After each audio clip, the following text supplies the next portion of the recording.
Let's talk now to Rachel Henry from Tax Justice UK, which is campaigning for heavier taxes on the rich, and Darwin Friend from the Taxpayers Alliance, which basically just wants lower taxes for everyone. Rachel Henry, you go first. If you're Jeremy Hunt and you've got a bit of leeway or headroom, where do you go? Hello, Jeremy. Thanks for having me on.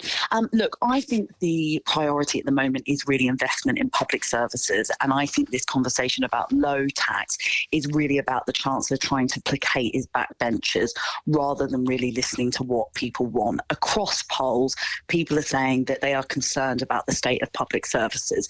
People want to be able to get a GP appointment. They want to be able to go to A&E without waiting 14 hours. They want to be able to send their children to school without being concerned that the buildings are going to crumble around them. So I think really this is more short-term, short-sighted policies that also will not deliver more money in people's pockets in the long run because it isn't going to deliver growth. Really low investment in public services is really contributing to this low growth, stagnating economy. And we need to get wages up by ensuring that businesses can have, the right people who are healthy and fit enough to work. And we're not going to do that by low investment in public services. How about that, Darwin? Keep whatever money you've got and spend it on public services. Well, first of all, good afternoon, Jeremy. Good afternoon. Thank you very much for having me on the show. And I quite disagree, actually. I think if we want to see people's really feeling their wages going up, then a tax cut really is the answer. And as Henry was saying earlier, the OBR has revealed that the fiscal headroom the Chancellor has grown to between 13 to 15 billion pounds. That's a substantial amount of money. And that combined with the fall in inflation that we saw last week really means that now is the time for the government to help out taxpayers. And I think the way they could do that potentially is do something that we've suggested at the Taxpayers Alliance, which is to raise the personal allowance, which is where working taxpayers start paying their tax, up from £12,500 to £14,000. And that alone would give those people on the lower incomes potentially up to £1,500 more than they had before because it wouldn't be taxed. Understood. But those people, Darwin, do want their hospitals to be working. And at the moment, we've got terrible troubles inside the NHS. Why not take that money, not put it in tax cuts, put it to the NHS to get A&Es working and GPs and goodness knows what else? Well, what I would say in the medium to long term, which is really what tax policy should be about rather than short-term sugar rushes, is that we should be talking about investment and the government getting more money in receipt. And if you cut taxes for working people, eventually that's going to filter through the economy, whether by buying things, because that's going to mean VAT receipts going up, or by investing. And really that's going to grow the economy and ultimately mean that the government has more money to invest in those public services that we all do care about. Could you agree on that, Rachel, that if you cut taxes, the government gets more money in? Look, I think really the government needs to be using this headroom to invest in public services. Public services are in such a dire state now that there's estimates that even just to stand still, we need to spend 19 billion more a year.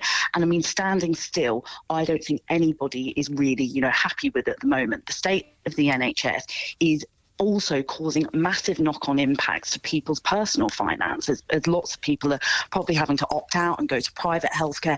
In the long run, if we end up being a low-tax economy with lower quality public services, that is a massive drain on people's quality of life and also people's private finances. I'm interrupting only to say that the NHS apparently is getting more money than ever in its history, and it's in a terrible state, and that leads you to think that you double the amount of money, it's still going to be in a terrible state, right? So more money is not the answer.